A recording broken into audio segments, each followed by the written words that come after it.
Veveriček posebne sorte.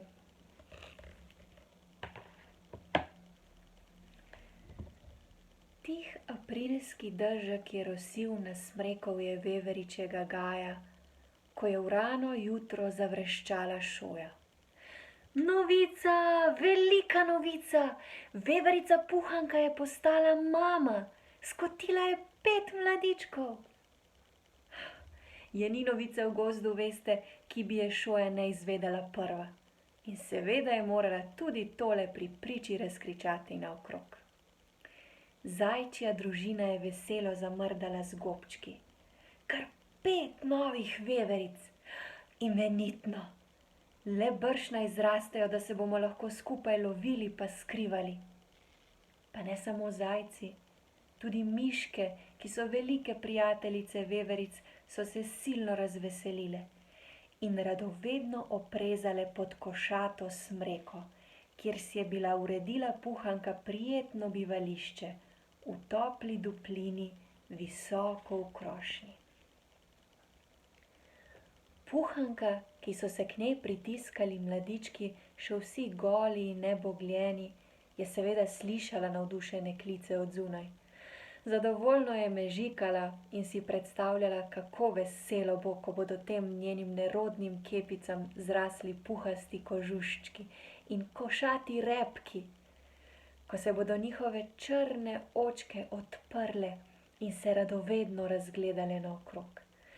In takrat, šele takrat, ko bodo dovolj krepki za prvi skok na bližnje drevo.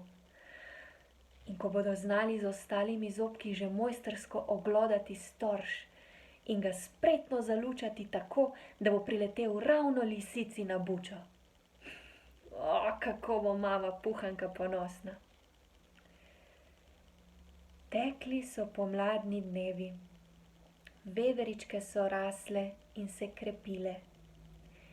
3 veverički in 2 veverici so se prerivali in kobacali po duplini.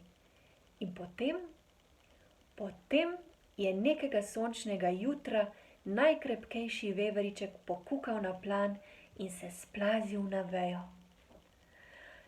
Nekaj časa je osuplo zijal okrog sebe, potlej pa je nenadoma začutil v drobnem telescu silno željo po gibanju.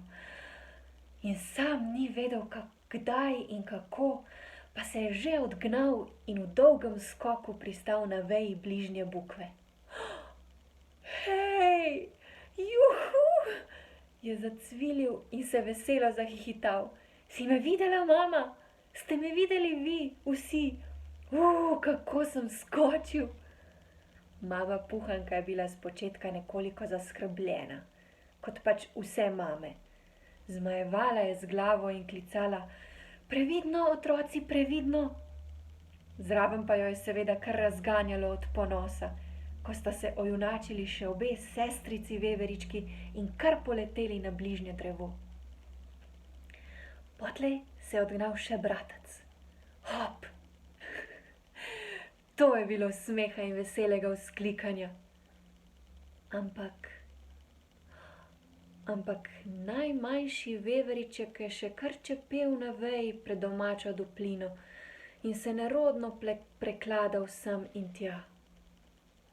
No, Čopko, je zaklicala mama, kar skorajžo.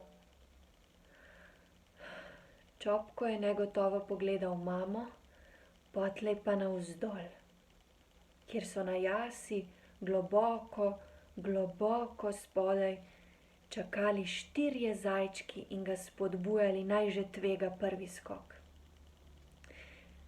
Ne vem, kako naj skočim, je negotovo zamrmral Čopko. Nobene moči ne čutim v tačkah. Daj no, ga je pokarala Puhanka, menda mi ne boš naredil sramote pred vsem gozdom s svojo strahopetnostjo. Čopko jo je prestrašeno pogledal in se poskušal pripraviti na skok. Pa ga je nekako čudno zaneslo in če se ne bi bil zadnji hip ujel s sprednjo šapico za vejo, bi kar strmoglavil v globino. Mama je priskakljala k njemu. Kaj pa se to pravi, da hočeš biti nekaj posebnega? Ga je okregala. Ali se pretvarjaš, ali kako? Čopko je šlo že malce na jok. Zdaj si pa se kar razjezil na mamo. Če ti pa pravim, da ne morem, je zagodrnjal. Mama si ga je pogledala čisto od blizu in se ustrašila. Čopko, kaj s tvojimi tačicami, tu nekaj ne bo prav? Ena tačka njenega najmlajšega veverička je bila nenavadno skrivljena in tanjša od drugih. Zares, ta veveriček je natanko čutil, da ne more skakati, pa če si je to še tako želel. Kaj pa zdaj? Njegova bratca in sestri so se že veselo podili po gozdu, kdo ve kod. Čopko pa je slabe volje ždel na veji in grdo gledal predse. In bolj, ko ga je mama Puhanka zaskrbljeno ogledovala, bolj se mu je kremžil smrček od slabe volje. Pa kaj ne bi bil mali veveriček kisle volje, kako je bil razočaran.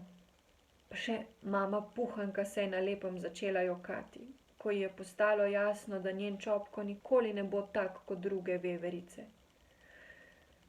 Nehaj, mama, prosim te, je vzkliknil Čopko. Že tako sem zadosti potrd, zdaj pa še ti solze pretakaš.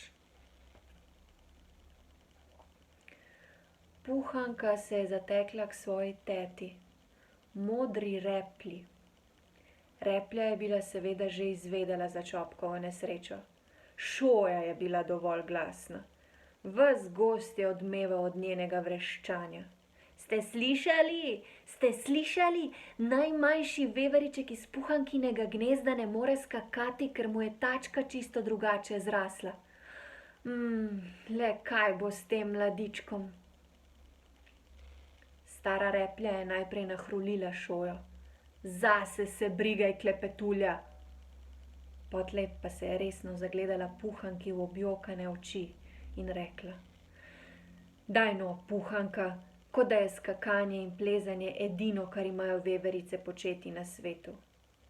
Pomiri se in daj čas v čas, pa boš videla. Ampak jaz imam Čopka najrajši, je zahlipala Puhanka. In ravno njemu se je moralo to zgoditi. Replja je zmajala z glavo. Razumem, da ga imaš najrajši, Puhanka. Je že tako, da so najmanjši mladički ponavadi najbolj ljubki. Ampak nikar ne pretiravaj in nikar se ne cmeri, s tem mu prav nič ne pomagaš. Koliko je veveric, ki znajo izvrstno skakati in plezati, pa nič drugega.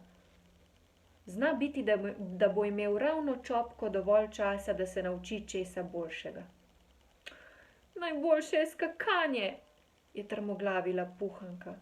No, če tako misliš, pa nisi ravno ena najpametnejših, se je zadrla Replja in ji pokazala hrbet. Puhanka se je vrnila na domačo smreko.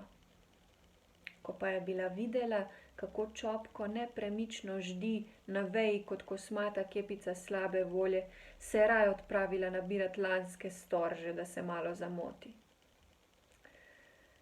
Čopko je nazadnje dvignil glavico in zamežikal v sonce, ki mu je prijetno grelo kožušček. Počasi in previdno se je splazil do konca veje in se razgledal naokrog. Opazil je pisano gosenico, ki je lezla po deblu. Se nasmehnil mlademu kosu, ki je prhnil z druge veje in se spustil k njemu in veselo zažvižgal. Kdo te je naučil tako lepo žvižgati? Je vprašal Čopko. Nihče, je odvrnil kos. Toliko časa sem poskušal, dokler mi ni uspelo, to je vse. To je vse? To je vse. Nekatere reči ti uspejo, druge pač ne. Ampak vsako je treba poskusiti, veš. No, jaz sem se naučil žvižgati. Kaj pa ti? Veš, jaz ne morem skakati in plezati. Zaradi tačke, veš. Ampak, če se ne bom naučil česa drugega, bom še umrl od dolgega časa. Kaj, če bi poskusil, na primer, peti? Glej, mogoče se ne bom nikoli naučil peti, ampak če ne bom poskusil, se pa čisto gotovo ne bom naučil.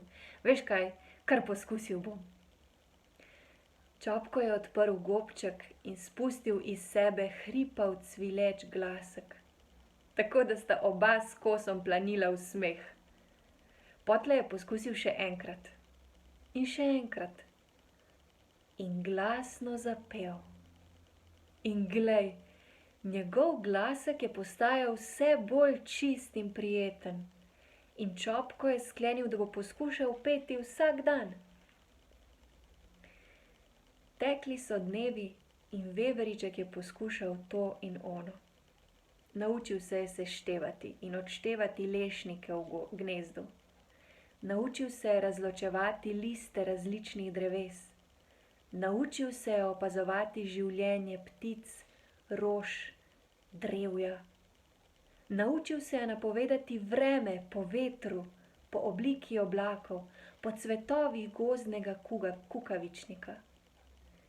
In ko je minilo poletje, ki so ga vse druge veverice prebile v večnem prekopicevanju in divjanju po deblih gor in dol, in spet gor in dol, ko je minilo poletje, je Veveriček Čopko postal najpametnejši in najbolj izkušen veveriček v vsem gozdu.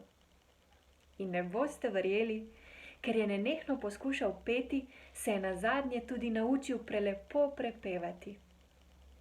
Postal je silno priljubljen in vse veverice so hodile k njemu po nasvete. Celo stara Replja, ki je bila čisto nora nanj. Mar ti nisem rekla, je nekoč skoraj nadrla ponosno Puhanko, ki je z borovim storžem skrbno skrtačila Čopkov kožušček, da se je svetil kakor svila. Le kdaj naj bi se bil naš Čopko navadil tako bistro razmišljati, če bi porabil ves svoj čas za skakanje in divjanje kot druge veverice. Čopko se je zamislil. Druge veverice so se zbrale okoli njega, utrujene od plezanja. Tedaj je Čopko dvignil glavo, se zazrl nekam v daljavo in tiho spregovoril. Začel je pripovedovati pravo pravcato veveričjo pravljico, ki si jo je kar sam izmislil. Vsi so napeto poslušali in uživali. Veveriček pa je pripovedoval prelepo zgodbo, ki se je začela takole. Tih aprilski dežek je rosil na smrekovje veveričjega gaja.